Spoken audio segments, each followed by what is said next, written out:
Halo semuanya, apa kabar? Oke, ini sebenarnya video untuk melengkapi pembacaan aku tentang zodiak yang rawan untuk selingkuh atau zodiak yang rawan untuk diselingkuhi. Oke, kemarin aku udah buat bacanya, cuman aku ngerasa kayak ada yang kurang aja gitu ya. Yang pastinya untuk aku share adalah satu hal, aku fokus ke astrologi Vedic atau astrologi Hindu. Jadi berbeda sedikit dengan astrologi barat. Kedua, ini adalah salah satu aspek yang bisa dilihat orang tersebut punya tendensi untuk selingkuh ataupun tidak, dan ataupun dia bakal dikelilingi orang yang akan membawa dia untuk selingkuh. Teman atau keluarga ataupun perempuan dekat dia bawaannya untuk mengganggu. That's it gitu ya. Jadi nggak harus orang itu ngambil action untuk misalnya selingkuh. Gitu bisa jadi dia nggak peduli dengan orang sekitar, fokus dengan diri dia dan hidup dia. Okay.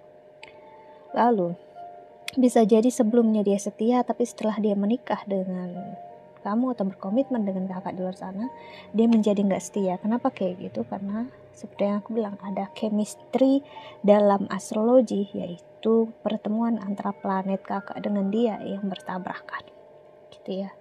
Karena energi pernikahan dan pacaran itu sangat-sangat berbeda. Jadi itulah kenapa mau kita pacaran berapa lama, 3 tahun, 7 tahun, 10 tahun bahkan sama dia, belum tentu kakak akan benar-benar energi bersama dia itu bakal bareng sama-sama terus. Energi cinta, energi kasih sayangnya bakal selalu sama seperti pernikahan. Sama pacaran. Pernikahan akan mengubah segalanya. Yes, karena ada energi tersebut.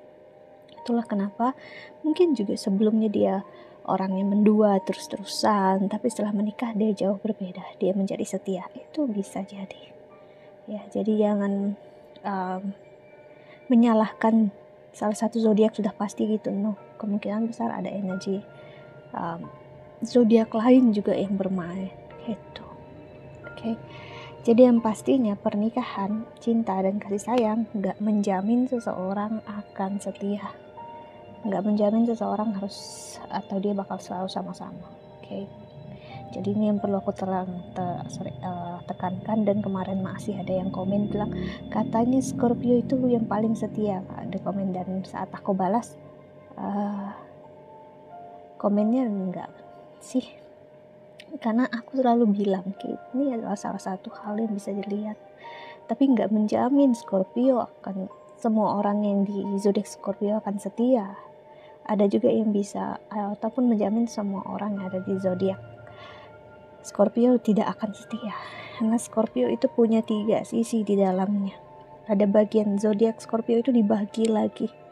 Jadi astrologi itu bukan hanya tentang udah tanggal lahir tok, udah. No, terlalu dini, terlalu apa ya? Bisa bilang justru banyak orang di luar sana yang malah nggak belajar astrologi, tapi kayak dia ngerasa kayak tahu astrologi. Itu lucunya di situ. Tapi kalau orang yang benar-benar belajar astrologi, malah dia akan bicara ini ya hati-hati, karena dia tahu apa yang dia bicarakan. Okay. So tendensinya memang ya Gemini, seperti aku bilang, Gemini, Libra, Sagittarius, Virgo, ya, Aquarius, itu ada energi yang mempunyai, bisa ada orang ketiga, dan energi yang bisa diselingkuhin menjadi korban itu ada juga di energi Taurus, Capricorn, ya, Libra, Virgo. Tapi kalau ada combine dua-duanya ya energi selingkuh dan selingkuhi ya itu dilihat lagi dari tanggal lahirnya. Cuman dari zodiak-zodiak ini mereka akan mempunyai perasaan dan emosi yang berbeda dengan hati gitu loh. Jadi bukan berarti udah pasti aku sebut zodiak ini sudah pasti nggak setia, bukan berarti gitu. So cuman ini bisa terlihat gitu ya. Dan Scorpio ya, seperti aku bilang tadi, yes, ada di salah satu sign, bukan dari tanggal lahir tapi saat bulan transit, saat kakak atau siapapun lahir di sini ya, di situ sign tersebut akan kayak memperlihatkan kesetiaan. Yaitu misalnya kalau jatuh bulan transit saat kakak lahir itu ya di Scorpio di bagian Anuradha ya. Anuradha itu adalah bagian di mana Dewi Radha yang sangat setia dengan Dewa Krishna. Mau apapun yang terjadi, walaupun menikah dengan orang lain, setianya bukan main, cintanya tetap ke Dewa Krishna, tapi menikahnya dengan orang lain sih tetap.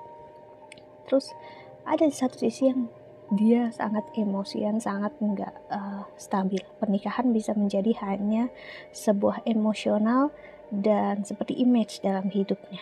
Yang penting ada pasangan, tapi nggak bisa hidup dengan satu orang aja, akan mencari energi lain-lain. Nah, ada di bagian Scorpio yang lainnya. Bayangkan Scorpio aja terbagi sampai 3, dan gimana dengan zodiak lainnya? Zodiak lain juga. So ya, untuk kita belajar tentang astrologi ya, kita harus tahu ya, ini bukan hanya tentang tanggal lahir kemudian, dan bukan hanya tentang ramalan singkat atau no, ini sejarah loh, dan ini juga adalah ilmu pengetahuan yang tua banget. Yang pertama bisa dibilang salah satunya, terutama astrologi Hindu di dunia ini.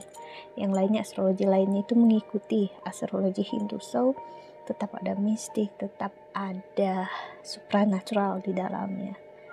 Ya, itulah kenapa saat kita melihat atau mempelajari sesuatu hal, ya udah kita pelajari, cari tahu gitu benar-benar. Kalau kita nggak tahu dan kita hanya tahu setengah-setengah, ya udah jangan, nanti akan terjebak.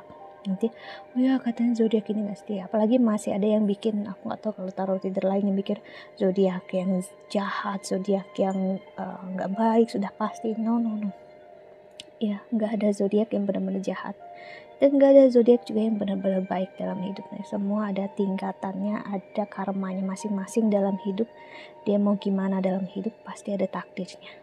Cuman untuk beberapa zodiak ini bisa menjadi salah satu cara untuk melihat kesetiaan ada apa enggak dalam itu. Dan kenapa selingkuh? Ya karena itu tadi, hatinya memilih orang lain, pikiran dia ingin menikahi kamu, dan dengan ketidakstabilan apa yang di kepala, di hati dan intuisi, itulah yang membuat seseorang gak akan cukup dengan satu orang. Dia butuh pasangan lain dan lainnya. Ya, jadi pahami itu. Setiap orang punya takdirnya sendiri, karmanya sendiri. Dan saat kita tahu oh dia ada tendensi kayak gitu, ya udah, kita melihat gimana, apakah kita bersama dengan dia atau enggak ke depannya, atau gimana ya kita nggak tahu.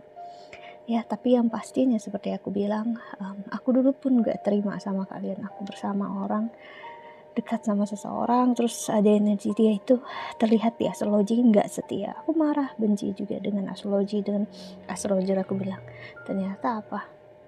Dalam waktu setahun terlihat ya, dia tendensinya memang gak bisa setia gitu. Dia sama aku selalu atau dekat, gak bener-bener jadian, cuman dia dekat sama aku, dia gak bisa kasih kepastian. Dan sudah sama orang lain dia kasih kepastian, tapi dia gak setia sama orang itu. Aku dengar ceritanya kayak gitu sih. Jadi ya memang udah dasarnya orangnya kayak gitu, takdirnya ketemu dengan kita, ya mau gimana, ya udah gitu. Kita jangan memaksakan seseorang untuk jadi seperti yang mau, ya itu takdir dia, jalan dia. Okay, so apa yang terjadi di sini memperlihatkan inilah dia apa adanya. Dan gimana kamu, apakah kamu bisa menerima dia yang seperti itu atau enggak? Okay, so that's it. Ini tambahan dari pembacaannya kemarin karena aku ngerasa ada kurang, so itu kenapa videonya aku private aja, karena aku pengen buat yang baru, dan mungkin nanti akan aku buat video lainnya. So wait for me, dengan banyak video yang akan banyak banget tentang astrologi yang bakal aku share sama kalian. Okay, see you in the next video. Bye bye.